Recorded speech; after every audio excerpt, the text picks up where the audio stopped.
Siyempre, bisan pa ang problema, pag uabot sa imuha, pag di mo masabtan nga nung niabot na nga problema, makaisunan, wala gay lami, makaingon ka nga walay lami ang kinabuhi. Hallelujah.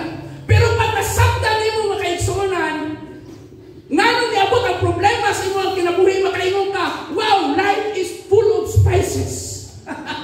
Puno sa panakot na kinabuhi, makaisunan, kay maumay mo palami sa imong kinabuhi, pag masabtan mo ang sitwasyon. Kaya nga gusto samahan na ipasabot sa daan mga kaigsuonan, ipa-experience sa ilaha na this is the first fruit, introduce daan kay later on, na ako i-introduce, hallelujah, the real first fruit later on. Kaya nga mga propesiya sa Old Testament, kanunay nagahatag o pagtagad sa coming first fruit mga kaigsuonan nga maoy nagahatag o kinabuhi, hallelujah, nga sa ato pakaron mao si Jesus.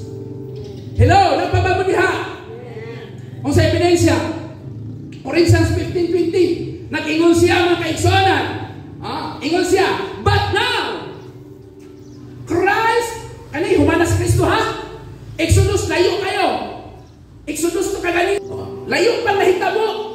Gikuman na sa amahan dito kang Moises makaigsunan ay niabot dito kang niabot kang Paul makaigsunan. Declared si Paul, ingon pa niya, nakita ni Paul, but now is Christ risen from the dead, become the first fruit of them that sleep. Siya ang pinakaunang na banhaw kay ma-experience, makita sa tao na adunay mabanhaw kay aron na atay blessed hope na katapusang mga adlaw na ay pagkabanhaw mahitabo. Kisa unang first fruit, kisa unang gibanhaw makaigsuonan si Jesus Christ. Gibanhaw man si Lazaro makaigsuonan, pero wala siya hatagi o pasalig makaigsuonan na siya ang first fruit. Ang gihatagan ng pasalig bro, si Jesus Christ.